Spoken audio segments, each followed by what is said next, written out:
Hello and welcome everybody to the return of the TOX-6 show, brought to you by Golden Go Media. Obviously, guys, we got a lot to unpack in this video. We obviously have some breaking news that happened earlier today. But before we get that done, everybody, please don't forget to hit the subscribe button, guys. Road to 200 subs. We just cracked 100 subs last week, so a little bit of a milestone there for us. Every little subscription it does help. All the likes, all the comments, guys. Please get in touch. We obviously, like I said, have some really interesting fixtures to get through, and obviously some interesting news that happened today. As you can see, guys, I've got my panel here tonight. We've got Liam making a return once again. Obviously Liam repping United as per usual.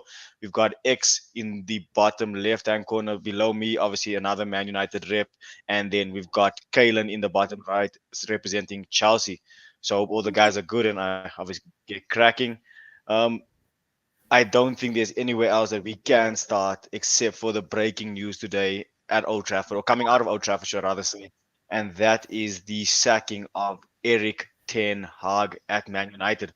I think Liam has been very vocal over the past few weeks since we started the podcast and regarding Ten Hag's position at the club. And Liam, it seems that you got your wish, bro. The guy's gone. What are your thoughts? Yeah, no, thanks, Shannon. Once again, always a pleasure to be on the platform. Greetings, X and Kaylan. Nice to obviously speak to you guys again. Yeah, Eric Ten Hag, man, I've been saying this for the past few shows. I mean, it was, the writing was on the wall. We had a torrid start to the season, going back to last season, and it was just a matter of time for me.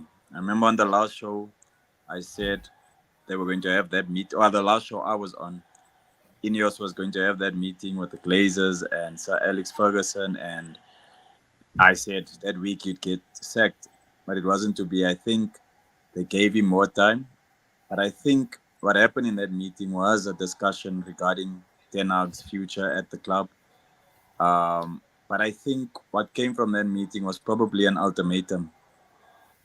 Like, look, we wanna probably get rid of this guy. We know our problems, but let's give him grace. Let's give him a few more games. Let's see if we can turn it around. I'm not sure if it was a secret between them in the meeting, or if it was put out to Ten Hag to say, look, we're giving you this ultimatum. Go out and win a few games, and the job is safe. But for me, I don't know, man. I just feel like this guy wanted to get fired. I don't know. The way he was playing, the way it just looked like his heart is not there, or he just didn't want to be at the club anymore. And you look at the results, you look at where he's playing certain players. I mean, we played Fenerbahce. He had no business playing Mazarawi as a number 10. Does that make any sense? While you're playing Christian Eriksen as a holding midfielder. So just the delusion, how delusional this guy is just beyond me. And I am happy. I was happy this whole day since the breaking news happened. I woke up this morning and I put on my WhatsApp status. So Ten Hag, I remember I still said, so Ten Hag is still our coach.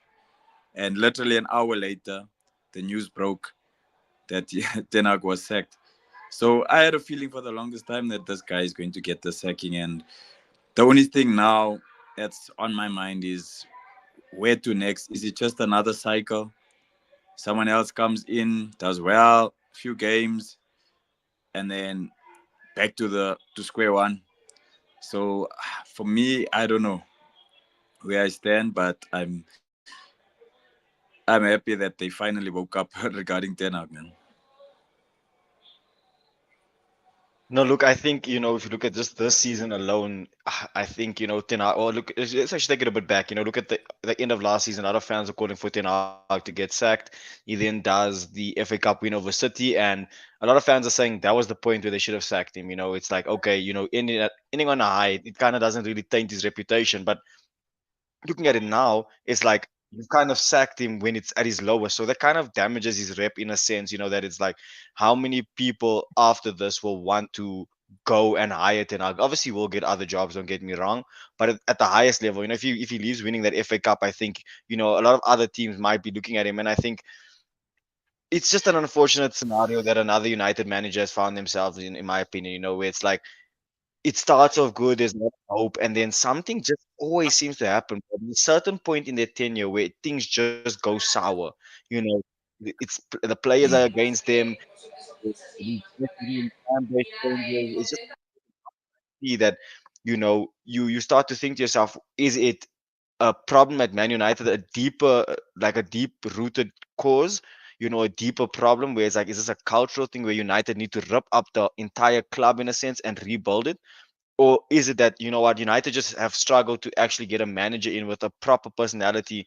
Maybe Mourinho was a bit too strong of a personality that he clashed with players, and then you've got someone like Ten Hag who seemed very timid, in my opinion. And I think one of the biggest things that I've seen with Ten Hag is that, and I remember saying it on the other part, is that he stopped doing what he believed in. He stopped playing a certain style of football. He stopped like trusting the players that he signed. I mean, this guy signed so many players, bro. You've got Ugarte, who's supposed to be the problem to your defensive midfield issues, and this guy's still not starting. Like, how does Casemiro have a season like he did last season, and then still starts over a 60 million pound signing, bro? I just, there's so many things that Ten Hag did. So I just think, looking at around social media and just hearing the thoughts of fans from United, I just think that this was the right move in my opinion.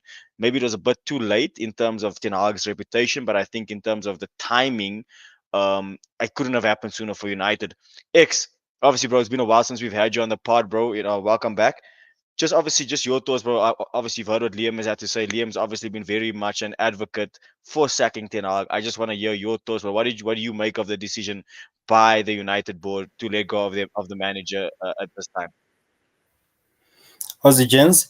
I think as Liam said, it was a matter of time before they actually sack him. I think they took too long actually to sack him. If we remember, there was rumors to sack him towards when he went to play that FA Cup with Man City. I think to save his reputation, he was supposed to leave then. You see, but obviously he stayed a bit longer. And yeah, for me, he just they took too long to sack him, which is kind of puts us where we are right now. We like closer to relegation zone. So yeah, I think this, yeah, it was time. It was a matter of time before they take him out, and I'm glad they actually did that, which is it will kind of like give us a chance. I'm not too sure what's the next coach gonna do, but I think it was a good riddance while it's still early in the season, because we've already lost so many games. So yeah, I think, yeah, let's just for now continue with an interim coach. I believe Rui is the one. I think, yeah, let's just hope he's gonna try and recover us, at least get us into top 8. You know what? This is so crazy, guys. This just seems like the same cycle with United, in my opinion. And obviously, Kaylan, I'll bring you in shortly. It's just that this seems very much Ole Gunnar Solskjaer, Jose Mourinho, Ralph Rangnick kind of thing, where it's like you've got this coach, that everyone's believing is going to be the next one to change the fortune of United. Then it's like he doesn't do well. You guys sack him. You bring in an interim coach, and both times now you've brought in Ole Gunnar Solskjaer, which is a club legend, and Ruud van Nistelrooy, and then it kind of just sours their reputation. Not entirely, because I think what they did on the field will always hold weight. But I just think that United, and obviously Liam posted on his story earlier that the reports are saying that United are strongly linked to getting Ruben Amorim from Sporting, the Sporting manager, and I think that's good from United. I think they need to be quick with this. Don't give Ruud too much time. Don't let the fans say, "But oh, can we give him time?" No, because at the same time, it's like, why would you sack Ten Hag if you don't really have a replacement in mind? Yes, you can give it to his assistant, but that doesn't seem like it changes anything. And I think fundamentally, I think that Ineos needed to hire or need to hire a new guy. They need to hire their guy because Ten Hag wasn't their guy. They renewed his contract. Don't get me wrong, but there were still the Glazers. I think whoever they bring in now, that's when you can start to really judge Ineos and what they're doing. Because I'm gonna be honest with you, just look at this, guys. Ruben Amorim is a Sporting manager. Look at who they just signed in the window United. They signed Ugarte, who was just with him a couple of seasons ago. There's no accident in that. Guarantee. This is very much, I think, a chess move from Ineos. I think they gave Ten Hag a rope to hang himself as an example, where they said, you know what, we're not gonna fight like in the sense we're gonna sack you, but I think it's more performance based, where it was like instead of just having to pay him off completely because it's not based on performance or because they want to change it up. They were justified. Maybe they said in his contract, if you're not at a certain amount of wins or certain amount of points, then maybe we pay you half of what we're supposed to pay you, or however it works. Because it just seems a lot more strategic than what people are going to give United credit for. Yes, United have had a bad start, but I think Ineos have been strategic because they're moving quite quickly. It's now how many teams sack the manager and in the same day already have the replacement basically almost signed up. Kalen, bro, Mm. obviously you being a Chelsea fan and you are no stranger to managerial turmoil. Just looking at what um is happening at Man United, do you think that this is a move in the right direction, or do you think, what, this might come back to bite United in the long run? Changing the manager once again, maybe it leaves a bit of confusion to the squad. Evening, gents. Hope everyone's well. Yeah, no, with this situation, I was hoping for it to last at least one more game week. As you know, we are playing Man United this weekend, and I was hoping for Chelsea to put the final nail in the coffin. But a bit sad to see that he's gone so soon. But in terms of success, if we look at Pep Guardiola, Mikel Arteta, Jurgen Klopp, they've all stayed for their period of time. And the philosophy is to keep a manager, even though he's going through the motions, he's finding it difficult. You keep a manager until you see some sort of success. And I think Man United definitely did that. They tried to keep them as long as they possibly could. I mean, you won the Carabao Cup, FA Cup, but there's a certain point in the caliber of club that Manchester United is, they had to say, you know what, I mean, it's disappointing. Not even a single win in the Europa League and, four losses now in the Premier League. For the caliber of Manchester United, it is not up to their standard. And obviously, you guys would want to get back to the levels of Sir Alex Ferguson. And Eric Ten Hag, for me, is definitely not the right person for their job. I mean, they gave him the chance, but it's over now. And looking at the replacement, Southgate, Xavi, like you said, the sporting manager as well. I'm not sure who will be the exact fit for them, but anything is better than constantly being in that same loop with Ten Hag. So I mean, look at us. We did. I myself can say that I did not think Enzo Maresca was going to get the job. I mean, there were so many different coaches we could have went for. We could have brought some coaches back like Tuchel, Jose. And when I got Enzo Maresca, obviously I knew him a bit from Leicester and a bit from Manchester City's staff, but I didn't think that he'd ever be the manager that he is now. And I have so much confidence in my team that I haven't had since the days of maybe Conte, for example. So sometimes it just happens, and you never know what might happen with the new coach. It could be something different, something better. So we need to try something new. It wasn't working with Ten Hag, and yeah, no, let's see where Manchester will go from this point onward. No, 100%. And I think, I think with United fans, it's been 11 years of constant, changes and uncertainty, and I think that's what's frustrating. It's not like United, and look, United have won trophies in this 11 years, guys. Let's not forget that United have still been somewhat successful. But in terms of challenging for the league, and again, people will say that, Ten Hag has won more than Arteta. But let's be all honest, guys. League position counts more than a trophy if it's not the league or the Champions League. Let's be honest. Like an FA Cup is cool, but if you're finishing eighth, like it's still a bad season because technically, like especially for the caliber of the size of teams that we all support here, Arsenal, Chelsea, and Man United, we should at the bare minimum be in the top four, all of us. You know what I'm saying? Yes, City are the anomaly. They are great, cool. But traditionally, the top four is Liverpool, Arsenal, United, Chelsea. Always has been, in my opinion, always will be. Those will be the four biggest clubs in England, you know? And just where United are now, I think they had to make this decision because the longer you go on without improving and out changing something, the likes of Villa become a bigger threat. Let's just say Villa consolidate a top five finish, for example, or a top four finish again, and then they win a trophy. Then the players that United will be after might want to go, but it will be more money driven. Whereas with the at Villa, there will be, for example, a more project-driven transfer. So I think if you look at even if you look at the signings that United made under Ten Hag, they were majority his players, or I think majority money signings. I don't think anyone really came because they believed entirely in the project. Maybe aside from Ugarte, who seemed like he was really, bleeding for the Reds and that kind of thing, and maybe Lenny Euro as well, because I think you young player with the interest from Liverpool and Madrid. I think he chose United because I think he did see the step. But I think that, like I said, it's only what 9 games in. I think United have made the right decision, guys.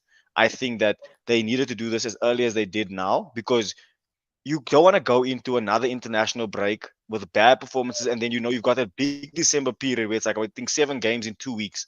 You play like every 3 days.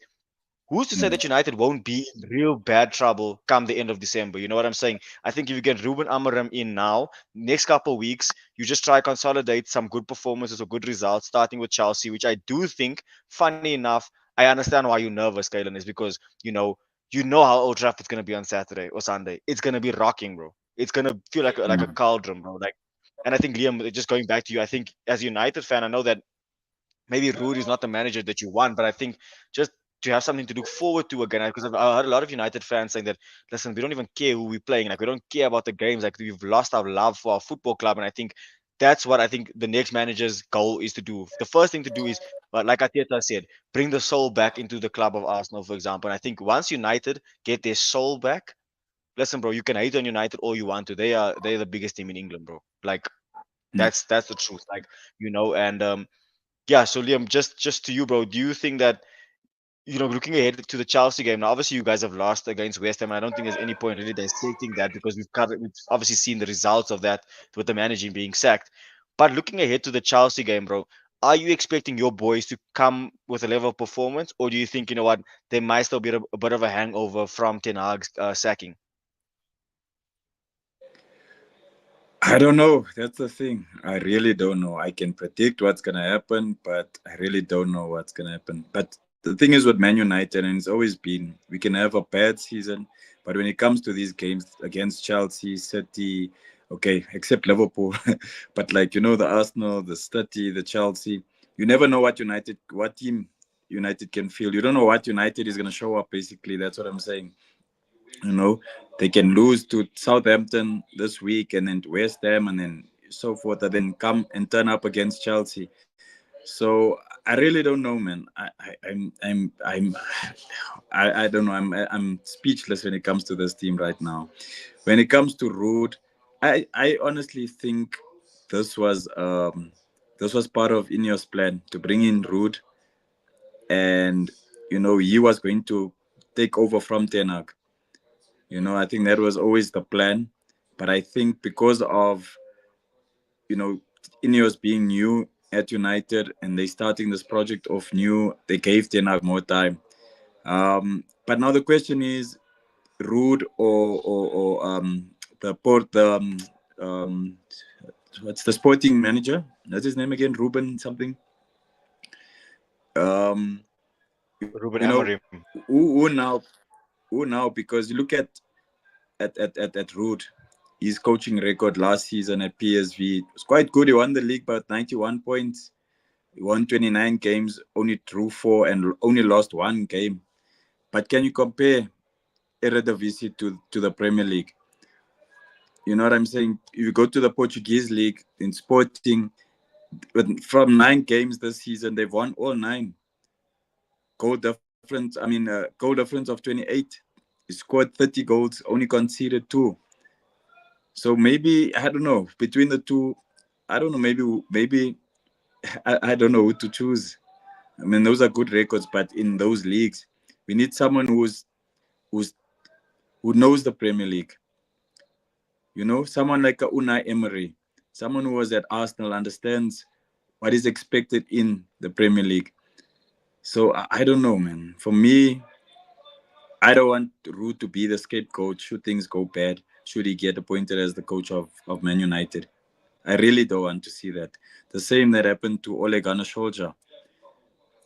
You know what I mean? So for me, I really don't care. I'd like a win against Chelsea. I'm hoping we win. I hope you know, things can turn out different for United now going forward.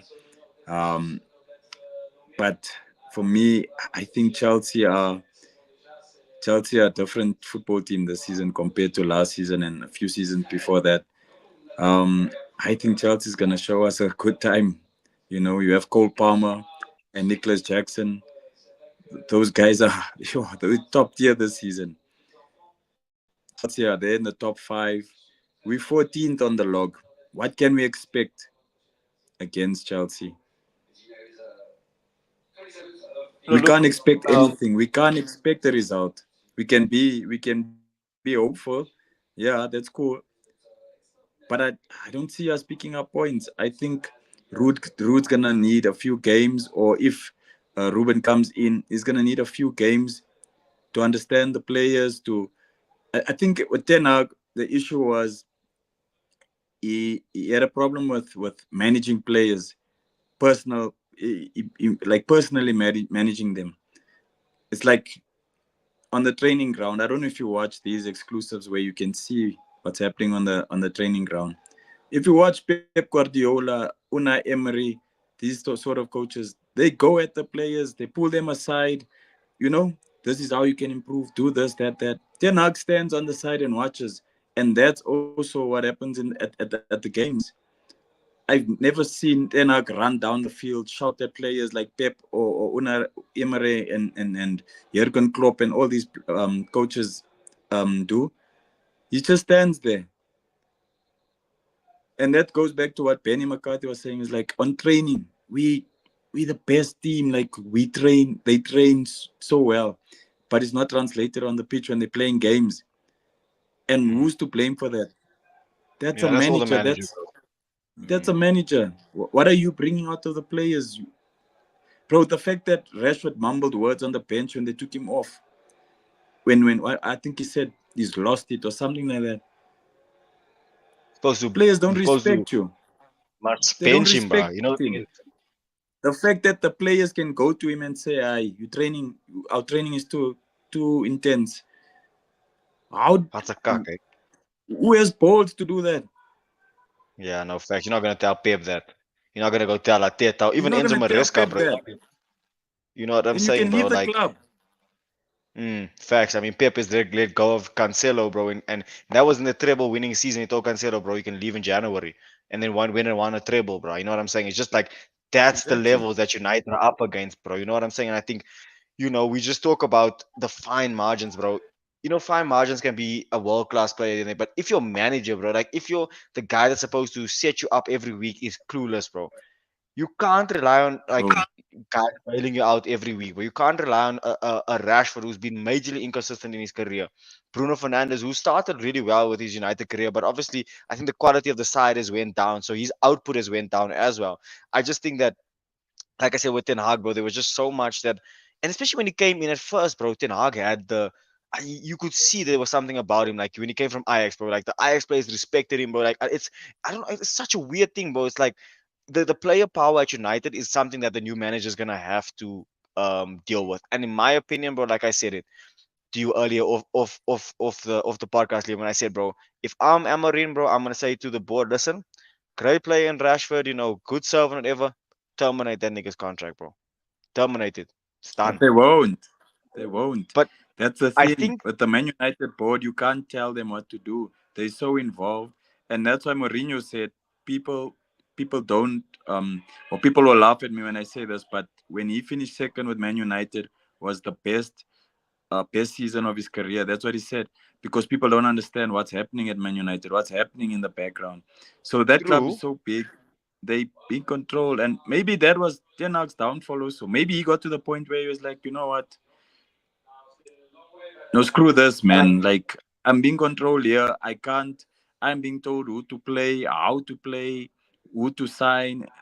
Okay, the signings, a lot of the players are players that he coached, but I still feel like the board is too involved. And maybe this was the but step with Ineos letting go of Sir Alex Ferguson last week, where they took away some of his privileges or whatever and mm, money away from him. Maybe that's the step that they're taking now. And they're like, dude, listen, you're too involved. We don't want you in the changing rooms anymore. and so forth.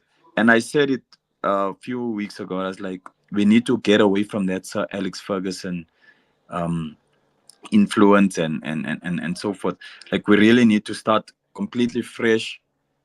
Bro, I'm even willing to let go of all those players. Keep Kobe Mino and Ganacho and Ahmad Diallo, and get that whole reserve team into that first team and start fresh. Yeah, no, So look, then we at least know, okay, this is the project. I think though, what I will say though is, I think, and X, I'm gonna bring you in shortly, is that you look at Ineos, bro. They when Mourinho was talking about the board at United, he was talking more about the Glazers. I think Ineos as a board, I think they would be more than willing to cancel a contract, bro. Even though yes, they might have been the ones to okay the contract, I don't think they'll be afraid to cancel it if they believe that the manager that they're putting in position is coming and saying it. You know, if it's like their guy who they trusting and they say, listen, yo, Amarim or whoever the new manager is, you are our guy, we're choosing you. And you decide you want to cancel this one's contract. Yes, it might not be, you don't do it all at once, you know. But I also think that United need to break free from some of the bad apples that they have, bro. There's been too many of these players that have been there for too many managers, bro. Like how Rashford has been under how Rashford has played under Louis van Gaal, Jose Mourinho, Ole Gunnar Solskjaer, Ralf Rangnick. Now he's under Ruben Nistelrooy and possibly under Ruben Amorim, bro. How can you be under six managers, bro?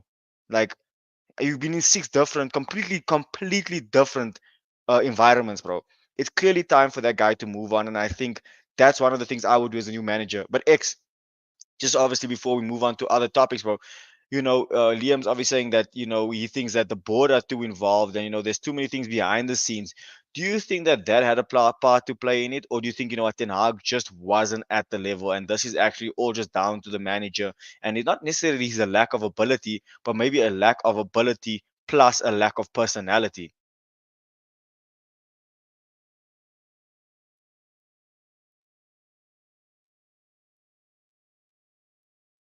Ish, you muted, bro.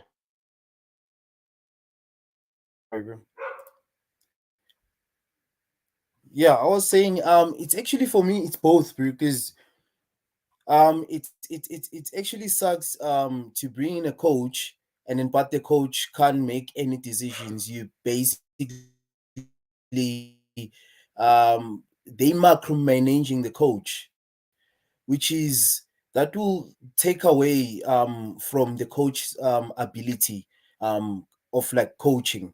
Understand? So yeah, having guys like say Alex Ferguson and all these other guys in the board being too involved um in the manager's work, it kind of like take away from that manager's ability. But also Ten Hag as well. Like Liam said, that guy, players don't respect that guy. Yeah, I think also you need to your job is to bring the best out of players, which I feel like Ten completely failed that part. You understand? Like we saw with when he came in. I mean, that locker room of Manchester United at that time, there was Sancho, your Ronaldo, and like your Varane and them. That locker room is like very big. But instead of you bring out the best out of those players, which has so much experience in football, you wanted to instill fear that okay, I'm Ten Hag, I can bench Ronaldo. I'm Ten Hag, I can bench Varane. These guys they can. I'm like, those guys they've contributed so much in football. There was supposed to be like some sort of balance, level of balance in terms of respecting each other. So I feel like he on his side he failed to bring the best out of the players, but also the board being too involved, it kind of like took away his abilities that we know he had at Ajax. We know what Ten Hag did at Ajax. I was one of the fans that I was so excited when they brought him in because we saw what he did with Ajax. But yeah, unfortunately, it had to like go this route, and him being there for like what, 3 seasons now. Yeah, they gave him enough chance. I think it was time for him to, to go, and yeah, let's try something else. I'm not saying things are gonna like drastically change. But yeah, I think it's time for us to try something new. It can be Rue, it can be the sporting coach. But yeah, it's just that it's gonna be said to put Rue into this toxic team, and then same thing happens like we saw with Soldier. Even outside United, we saw guys like who's Lampard at Chelsea. I think the same thing happened with Chelsea, where they brought in Frank Lampard, thinking he knows the culture, he knows the Chelsea heritage, but unfortunately, it didn't work out. So I feel like that might happen with Rue, because we know he knows the culture, he knows what's expected in Manchester United. But yeah, it can go both ways. But I personally think we should give Rue a chance. Since obviously he knows the culture and what's expected, I think we should give Rue a chance. But yeah, in terms of like the board being too involved, I think that's what's killing us like big time. No, 100%. And I think, with these interesting times here for United, I think Ineos definitely have a lot to prove to the fan base as well, because you know what, you don't want to get this appointment wrong. You don't want to get the wrong manager in, because if you get the wrong manager in now, it just doesn't look good as Ineos, with their first hire. But I do think that if they are looking to bring in a manager like Ruben Amorim, I do think United fans need to be patient. They need to understand that you guys are about to go through what Arsenal had to go through in terms of a club rebuild. The first things first is that you guys are going to have to build a connection with the fan base again. I think once that's sorted, then I think that goes a long way into obviously how long the manager does. It's also about how does he handle the dressing room.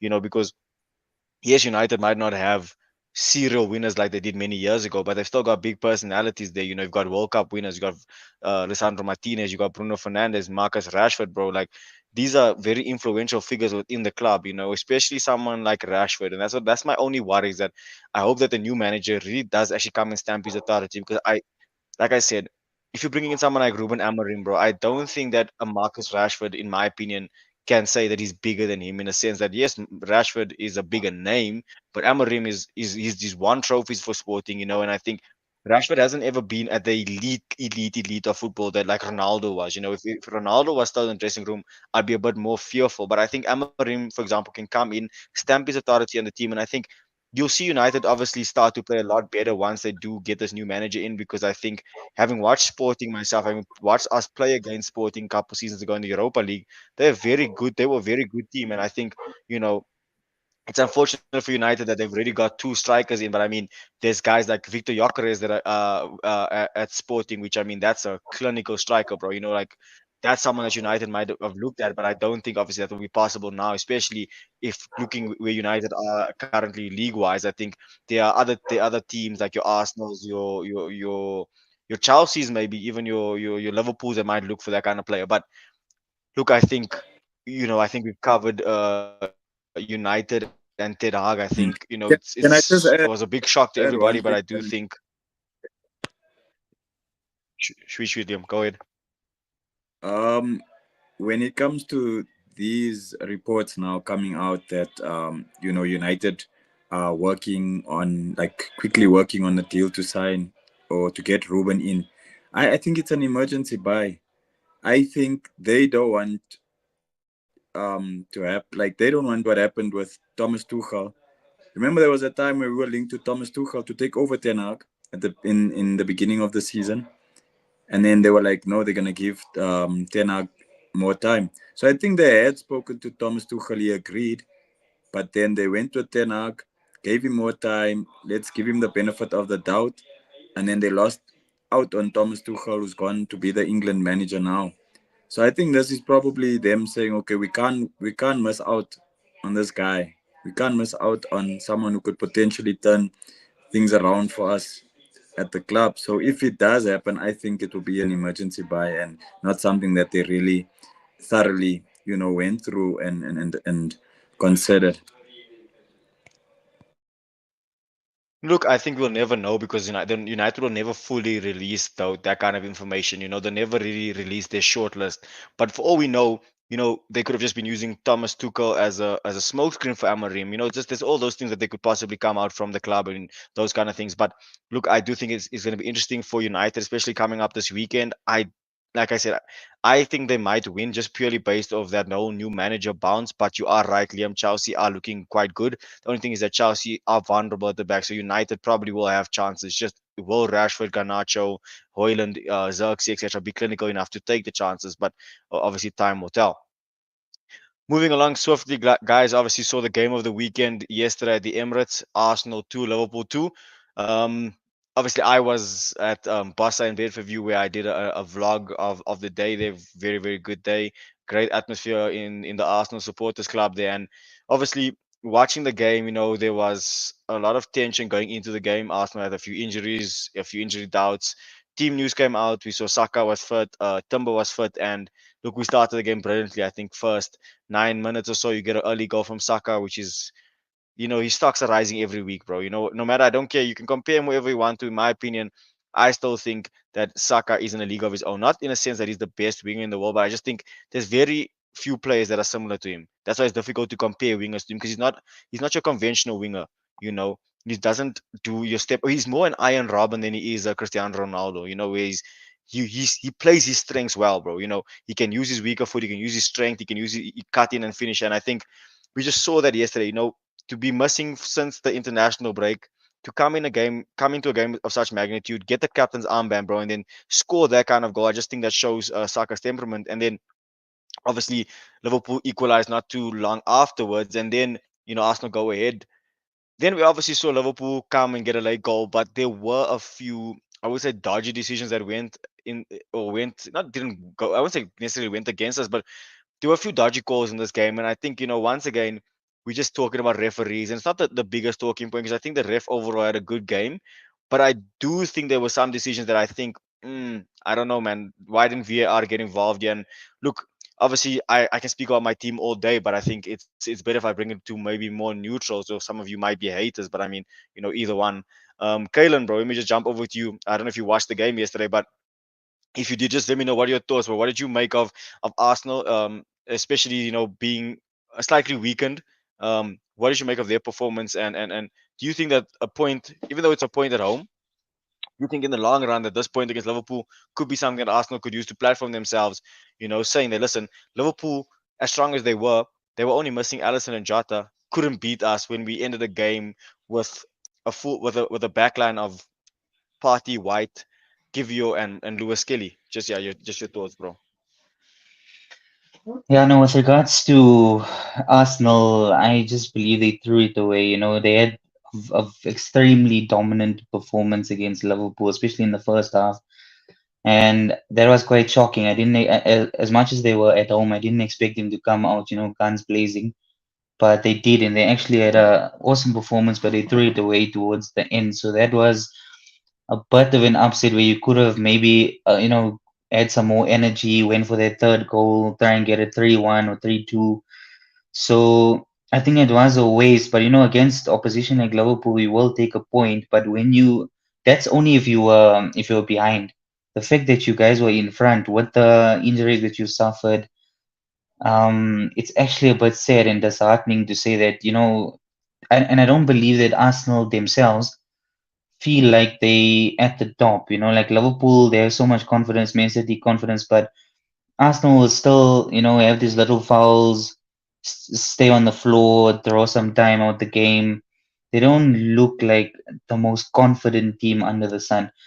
And that's what I also watched the interview with Carragher and, Sky Sports pundits, and they were saying like the Arsenal don't seem to feel like they have that pedigree, which they do clearly based on the results. They can beat any team on the day, but I feel like when it comes to high level opposition, they cower a lot. Against Chelsea, they beat them quite often, but especially the Liverpools, Man Cities, they have their situations where they can park the bus and they can hold off a lead when they should actually be going for the win, and they just need to come to the come to the realization that they are a massive club. They're gonna probably be first or second this year.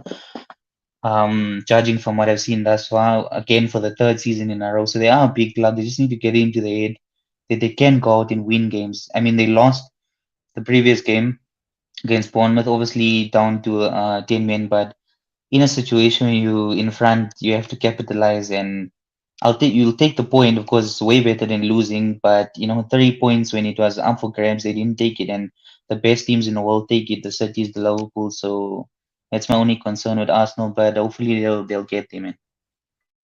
No, 100%. Look, and I think that that's a fair argument to make. I think you can say that, Arsenal might have cowered away yesterday. But one thing I will say is, bro, ultimately, again, like I mentioned, to end the game with that back four that we did, with a half-foot Saka, you have Marino completing his first 90 minutes in for Arsenal, or first 90 minutes in about 5 months since the Euros, guys. You know, there was a lot in that game that I think not necessarily went against us, because injuries don't, you can't really say they go against you, because it's not something that someone's necessarily doing to you, but just in terms of the luck aspect, I think, in my opinion, bro, I think everyone's saying that, yeah, Arsenal should have done more, whatever, but no one is talking about it from a Liverpool perspective, bro. You know that they had their strongest team bar two players, bro. They brought on Gakpo, they brought on who did they bring on? Gakpo, they brought on, who else they bring on? Sabajloy from the bench. They had a much stronger bench than us, much stronger starting 11. But there were periods of the game where we completely dominated them, and even in the second half, I don't know if you guys can honestly tell me how many big chances did Liverpool have yesterday. Not many for all of their. There wasn't that many big chances, bro, from Liverpool. And I mean, listen, I'm not. I think the decision at the end of the game with the referee gave the foul. I think I can understand why he gives it.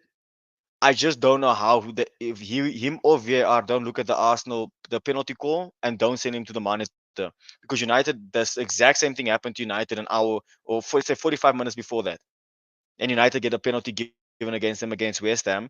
45 minutes later, we see the same thing happen and there's no penalty, and that's also what my issue is. As I was like, people can say that Arsenal aren't doing enough in the big games, this, that, and the other, but are we given a fair chance? Because against City, again, who's been penalized for kicking the ball away besides Arsenal this season on two occasions?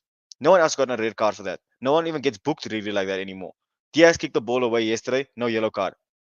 You know what I'm saying? And it's like, I'll put it to you like this: in both games, Liverpool and City, against City, I think we were the dominant team until we went down to 10 men. Yes, we might have conceded the early goal, but we came back, got ahead. And then against Liverpool, up until Gabriel goes off, I think we are probably still in the ascendancy. Yes, Liverpool started the second half well, which you do expect because they were 2-1 down. But I think the minute you have a back four of, like I said, with Kivio and White and Thomas Partey, who's a center defensive midfielder at right back, and a youngster in Lewis Kelly at left back, you're gonna drop back. You're gonna look a bit more shaky. And look, I said this, and I've been saying this to everyone I've spoken to today. It's our first 10 games are probably the hardest, out of everyone. And the fact that we still haven't lost against any of our direct rivals, for me, is something great. I mean, we haven't had Odegaard since the first international break. We lost Saka, we've lost Rice for the Spurs game. So there's been, you can look at it two ways. You can look at it maybe as Arsenal not having the personality to do it, or actually just looking at the facts and saying, how come if Arsenal don't have this personality, why can no one beat them? Like, if that's the case, why couldn't City beat us at home?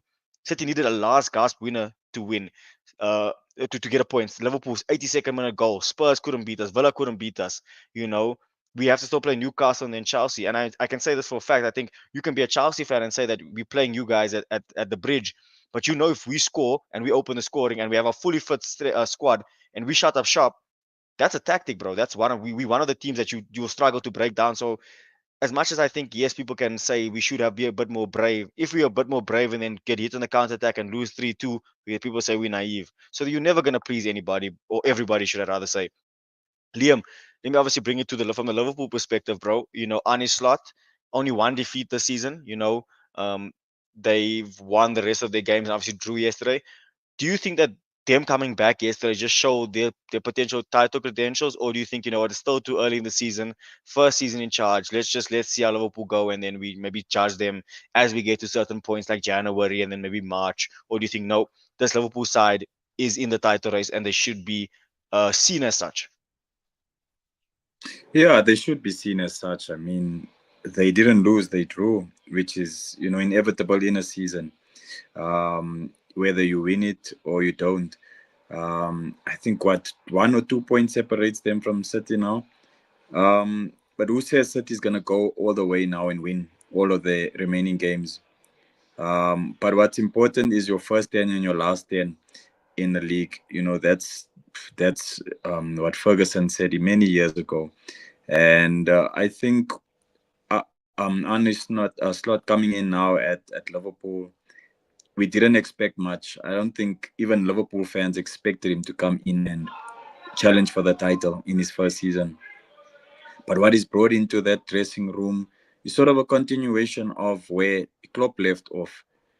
And what does that speak to? Does that speak to, the sort of the objectives that the club itself, the hierarchy has set out to him? You know, for me, that looks like stability from the top.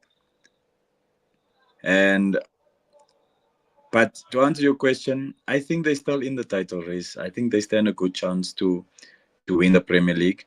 Um, but these are the games that you need to win to be the champion. And if Liverpool has to look at Manchester City, they're scraping through results. They're not really winning convincingly. You know what I'm saying? So they need to take advantage of those of that. They need to take advantage of that and beat teams, because at the end of the season, if they go neck and neck with City, it's gonna come down to goal difference. And for a long time, City has always had like a way superior goal difference than anyone else. So these are the games where City's winning. But I mean, looking at City's last few games, I think it's 3 or 4 league games. They've only won by 1 goal. Like the deficit has always Mm. been by 1 goal. So if you Liverpool, you take advantage of that. I'm going to hammer teams now. I'm going 4-0. Look, Arsenal is obviously it's Arsenal. They're third in the log, and uh, Arsenal is just a strong team. So they can get away with this, but they need to bounce back strong after this and say, no, okay, going forward, we need to hammer teams like what City used to do. 5 here, 4 there, 3-0, you know, 7 there. Hmm. 7 there against United. Exactly.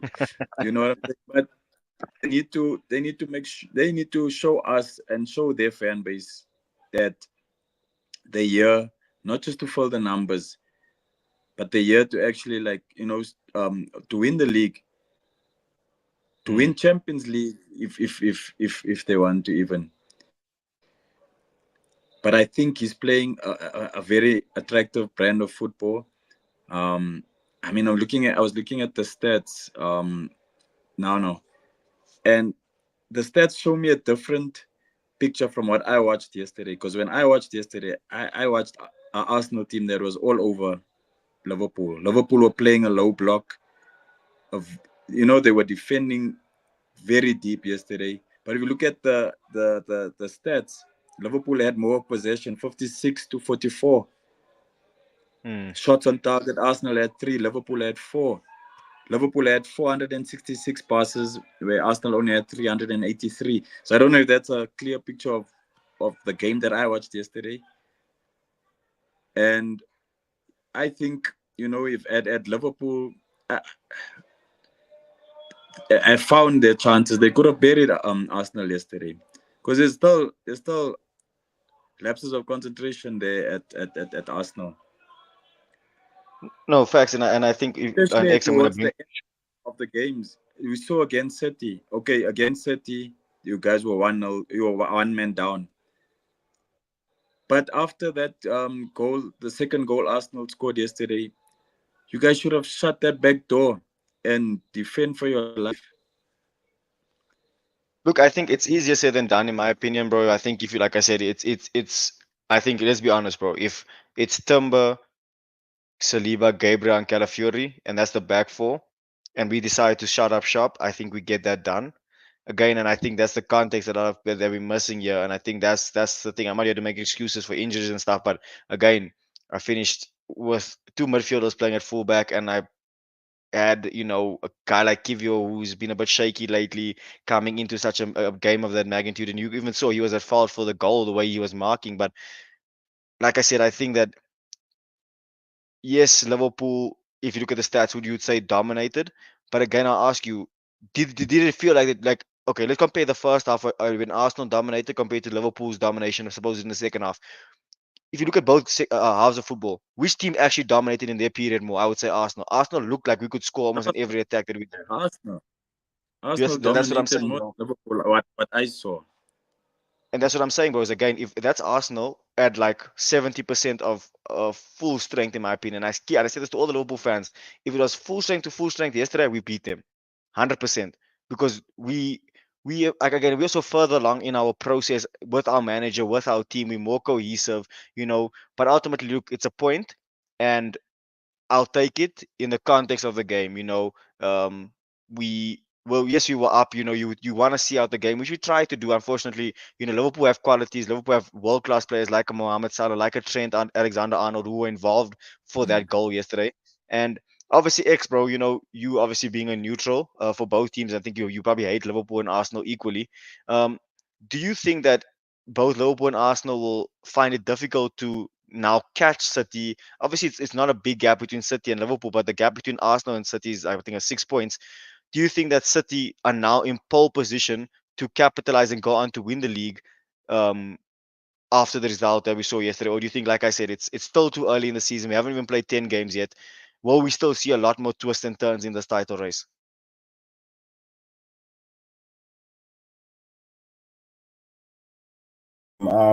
Like Liam said, Man City is like scraping to get the points.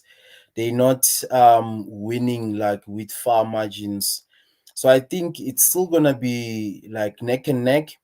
The the only time I think, especially for Liverpool, it's that January international break for the AFCON, because they're gonna lose a key player, which is Mohamed Salah. So I think that will dent them a bit, and I think that's when Man City will actually, try and capitalize there. But checking the way Man City is playing currently, I think they're scraping for points. They're not much of a like bigger threat. I think Liverpool and Arsenal will still like be on their neck. They will definitely give them their run for their money. 100%. And like I said, I do think, again, people forget this. Liverpool were 8 points ahead of Arsenal in January. That's all I'll say.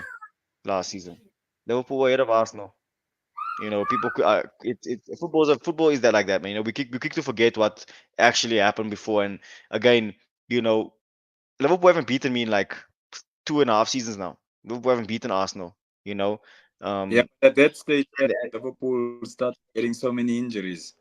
That's what happened. yeah, That look, was the turn of the season. then I can say the same thing now. That's why Arsenal are a couple points behind because of our injuries, which means we'll most likely have a upward trajectory. And another thing is that I also say is that after Newcastle and Chelsea, we then only play all our home games, or we play only in London for the entire festive period.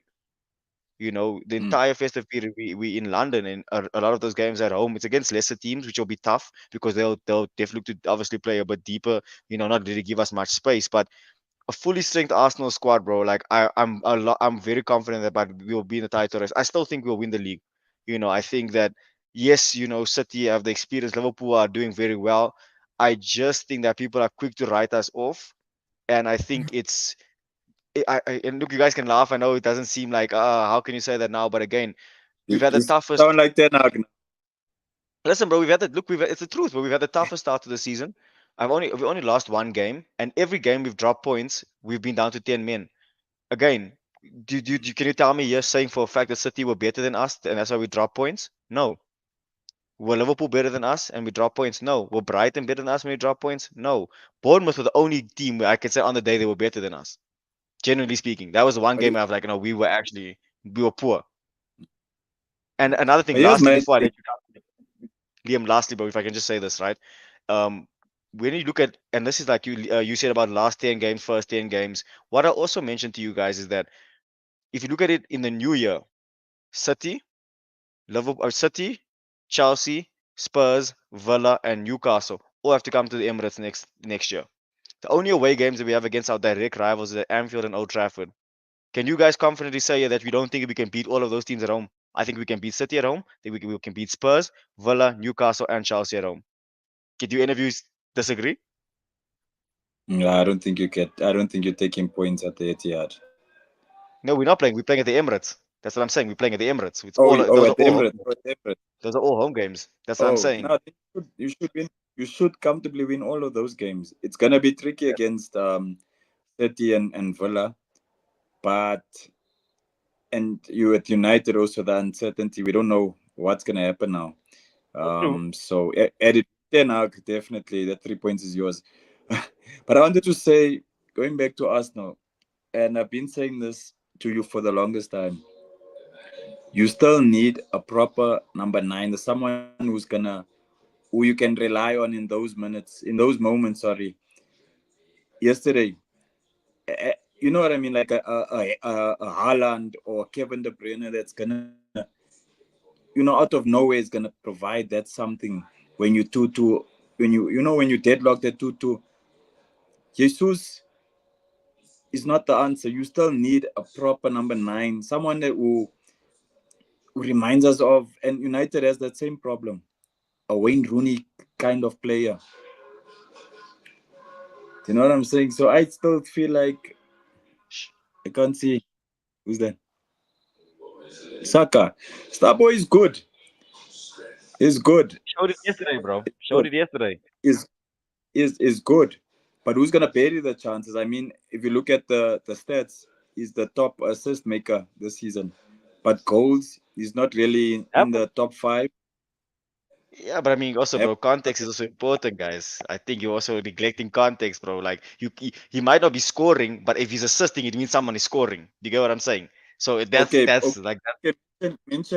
Mention any Arsenal player in the top 10 of the Premier League goal scoring charts right now. There's no Arsenal I player, know bro. it's fine, but that happened last What season I'm as well. saying We is, broke out. yeah, but you need someone that's gonna rival Haaland, someone that's gonna also No, be at 11 goals. yeah, here's what I think everyone thinks we need. Everyone thinks we need a striker. What the player that we need is an inevitable player in the final third. Because Liverpool don't have a striker, but Liverpool have a Salah. He's inevitable. City have a Haaland who's inevitable. There are players that you just know are gonna do something, and Saka is getting to that level. Yes, you think Arsenal will need to get this guy, whatever, but okay, maybe the closest that we're looking at to Haaland is probably Victor Gyökeres at Sporting. That's probably the closest striker that you have currently on form that you can get. Other than that, name me another striker in Europe that you could possibly tell me can rival Haaland. Because Arsenal can't get Mbappe, you can't get Lewandowski, you can't get Harry Kane. Who do we go for? So it's very easy to say Arsenal is a striker until I ask you to give me a name, a realistic name, and then we've got none. So that's what I'm Usain saying. Brian Mbemo. Bro, come on. Again, doing it at Brentford and doing it at Arsenal is two different things, bro. It's like saying you want to hire Thomas Frank for the job at United. You might be good. Look at Graham Potter, good manager at Brighton. Goes to Chelsea, what happens? It's levels, bro. It's levels when there's actual pressure on you. In Buemo, there's no pressure to do what he's doing now. He's playing carefree. When you're Cole Palmer, when you were Haaland, when you a Saka, when there's all this pressure on you, bro, when you a Salah, and that's when you can actually tell. You know what I'm saying? And it's like I'm not saying Mbumo's not a good player. He's a very good player. I actually really rate him.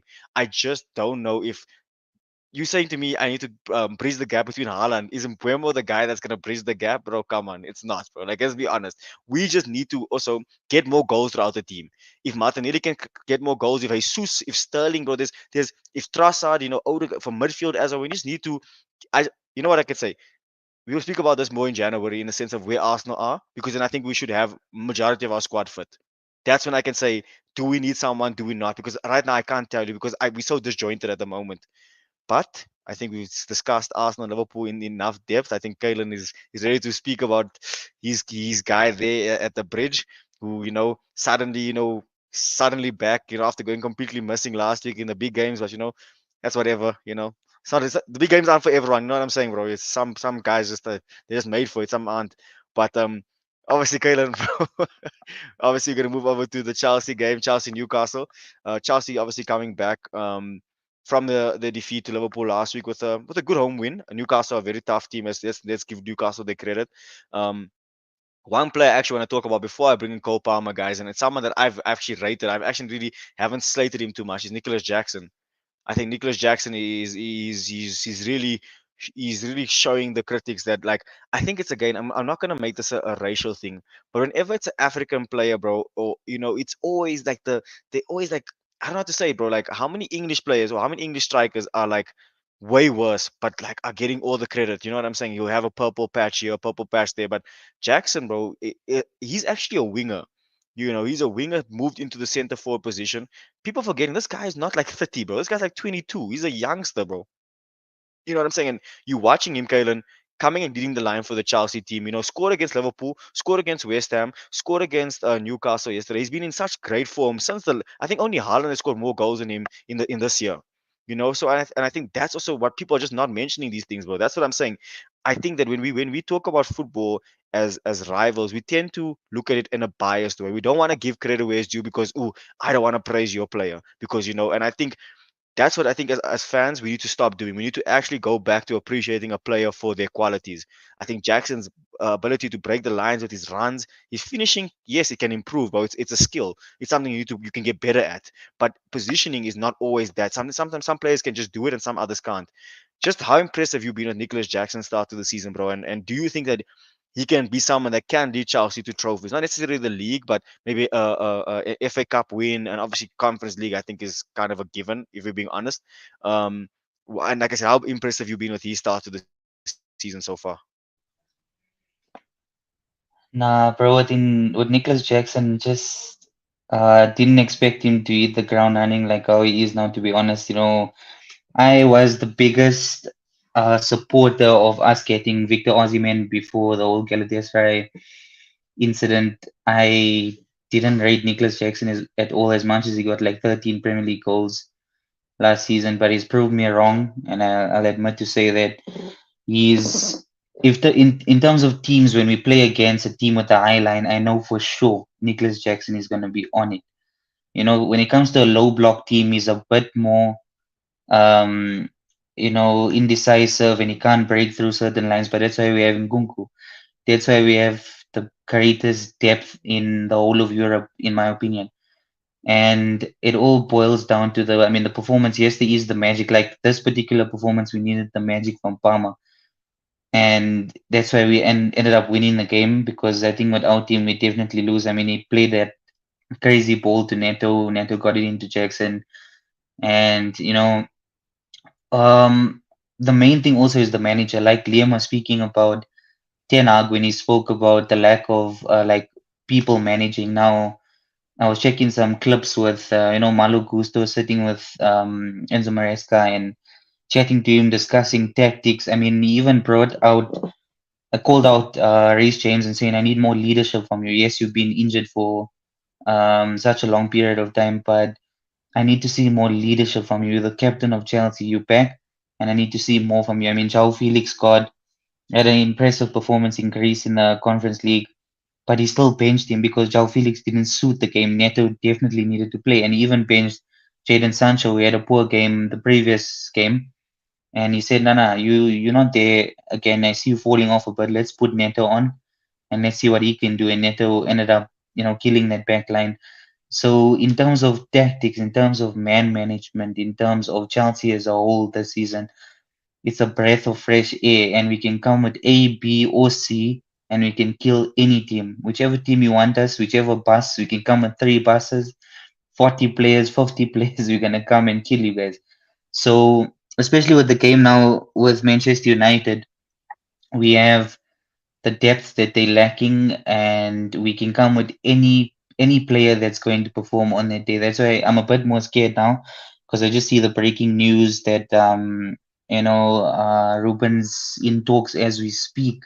So we might get a here we go today to say that he might join the Manchester United. So that's going to be a bit worrying. But Chelsea with the performance that we've been having is just two worlds apart from last season. I'm so happy for my team, and everyone's fighting for the badge.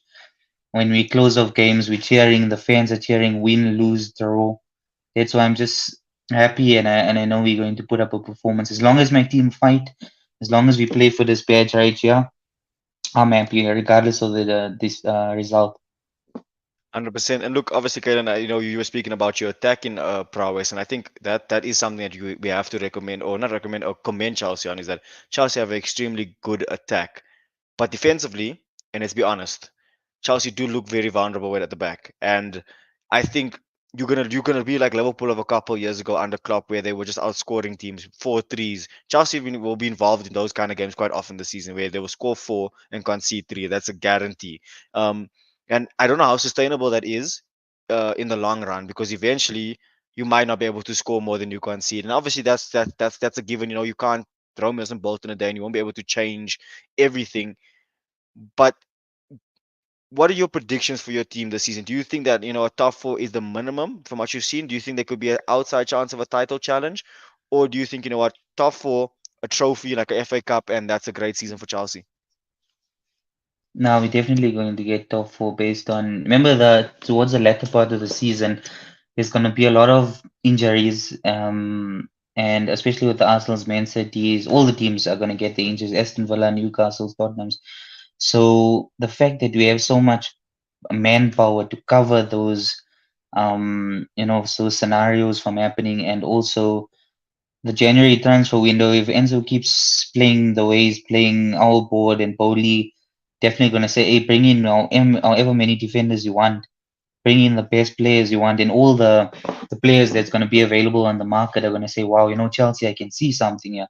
They're winning every game. There's a strong connection.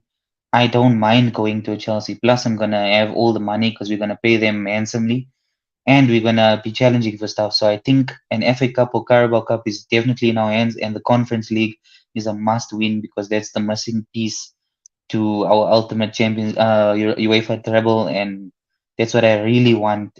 As much as it's a small competition, but to say that we're the only team to have those three, it's history. So Chelsea's gonna do well, but I won't say we're at the level just because of the defense.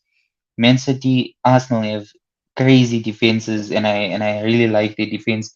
Even when key players are out, they can always swap it around. And Liverpool as well with Konate and Van Dijk. So the defense is key. Alex Ferguson did say defense wins you leagues, and we're gonna get to that point. But I'm enjoying the run at the moment, and we'll wait and see what the window has to say in January. 100%, but I just want to bring in X here quickly. X, obviously, we just need to move on to some other topics quickly. Obviously, we're running out of time. But you were shaking your head in agreement to Nicholas Jackson, bro. Just how impressed have you been with, obviously Cole Palmer gets all the headlines, but Jackson has been just as consistent this season. Do you think that Chelsea potentially have a 20 goal a season striker in Nicholas Jackson on their hands there? I think with the rate he's going right now, yeah, there is a possibility that he's gonna score 20 plus goals. Um, I also like Kieran said, I also didn't think Nicolas will turn up the way he did.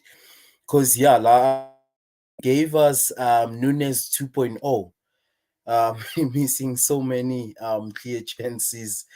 Yeah, I didn't think he's gonna turn out like that. But like you said, um he's not a number nine, he's not a striker. They move him from a wing position to play that nine position. So we have to give the guy currently he's proving us wrong.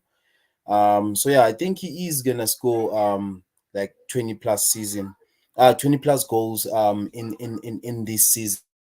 That's if obviously he doesn't get injured or something like that. But yeah, and then in terms of where Chelsea's gonna end up, I think they will finish in that top four. That's given.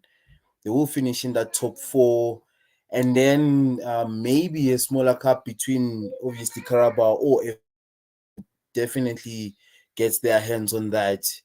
But yeah, I think that's about it in terms of them competing for the league. I think they still have a long way to go when it comes to that. But yeah, most definitely top four and the silverware. 100%. And obviously, guys, that's obviously our Chelsea segment. I just want to move on along quickly. We are pushing time quite far here, guys. So sorry for keeping you so late. Um, Obviously, just to move on to Spurs against Crystal Palace, an unexpected defeat if you looking at just form and the two teams. But like I said, it's Spursy Spurs. This is literally Tottenham. Tottenham will win like last week against West Ham 4-1 and then go and lose now against Crystal Palace. Guys, let me just ask you, are Tottenham probably the weirdest team in the league where you cannot predict what they're gonna do? Like, are they just that team where like one day we'll just wake up and Tottenham would have won a trophy and none of us could possibly have predicted it? Or do you just think that, you know what, they are just in a weird zone where they're not quite Brighton and Newcastle and those teams, but they're not quite the Chelsea's, Liverpool's, Arsenal, United. Like they're in that weird space where like they're not gonna win anything.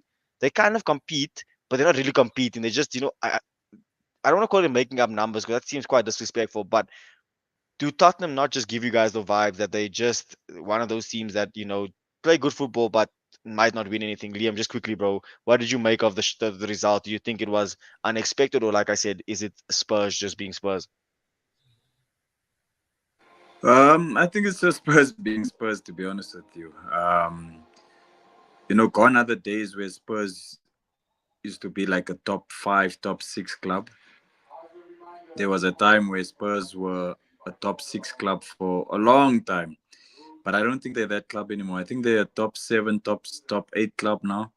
Um, but yeah, I think they've been very inconsistent this season, and I mean they're performing like yeah, Malchus won the Young Player of the Season. Sorry guys for distracting you guys, but at the Ballon d'Or awards. But yeah, Spurs, I I don't know what to make of them, honestly. I haven't been following them much. But yeah, if you look at the results, it's very inconsistent. But I predict they'll end up in a top seven, top eight position come the end of the season. But at the same time, we shouldn't disrespect Crystal Palace. Crystal Palace is a team that you don't just it's not a Southampton It's or never one of easy these game. clubs where you It's can, Salah. yeah, you never know what team can show up. Mm. So and they played at Palace Park. It's not an easy stadium to go play at.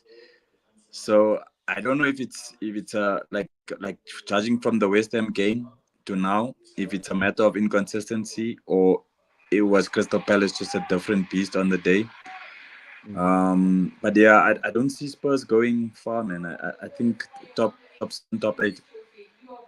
100%. And obviously, guys, just want to move on quickly to the last game of the weekend. That's obviously Man City taking the lead of the title race at this current point with a 1-0 home win against Southampton.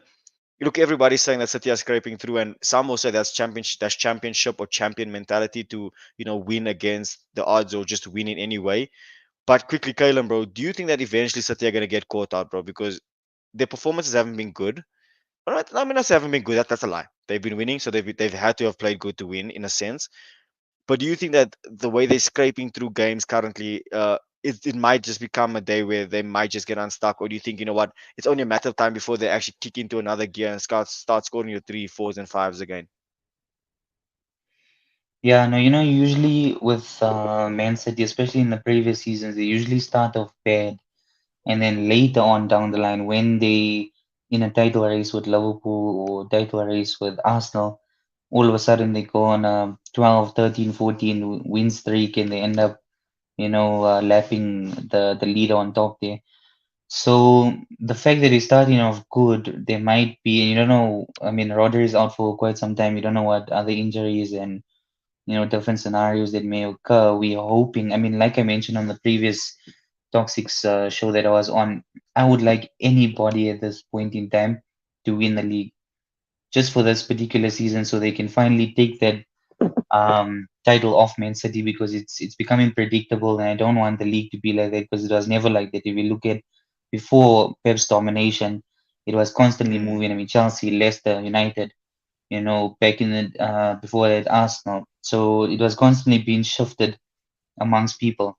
But now I really hope that somebody, even Arsenal, Liverpool, whoever it may be, just takes Pep off the throne. He leaves and he says goodbye to an awesome career at Man City, and we can get our league back. But we're hoping for that as fans, like we said on the previous podcast, that we were all so happy to see some sort of downfall when City go one down, like against Wolves, and Mm. then they get a 95-minute winner, and then all of a sudden we're like, this again. Yeah, facts. So we're hoping for something. We're hoping for them to lose, but honestly, doesn't seem like it. And they'll strengthen in January, and they'll get their momentum. Doesn't look like it, but yeah, we hope for the best. And yeah, let's see what happens.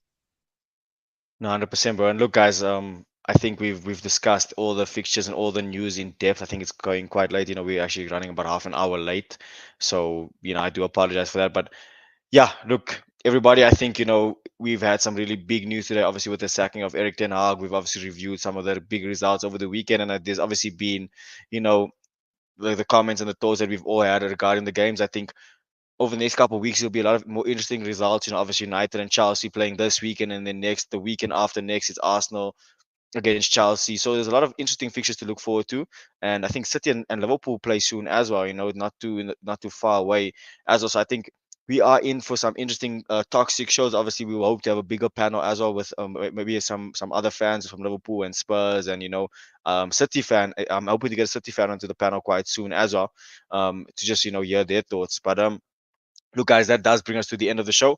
For everybody that has stayed tuned with us for over an hour now, thank you so much for your support, guys.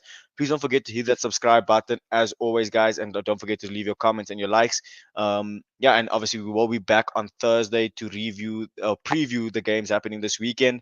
Obviously, we will hope to see who will win the Ballon d'Or, and we'll discuss the Ballon d'Or not nominees, the Ballon d'Or winners across all categories on that show as well, just quite briefly. And then obviously, like I said, preview the games this weekend. So everybody, from myself, Shannon, and the panel here at Goal and Goal Media, this has been the TOX-6 show, and we are out.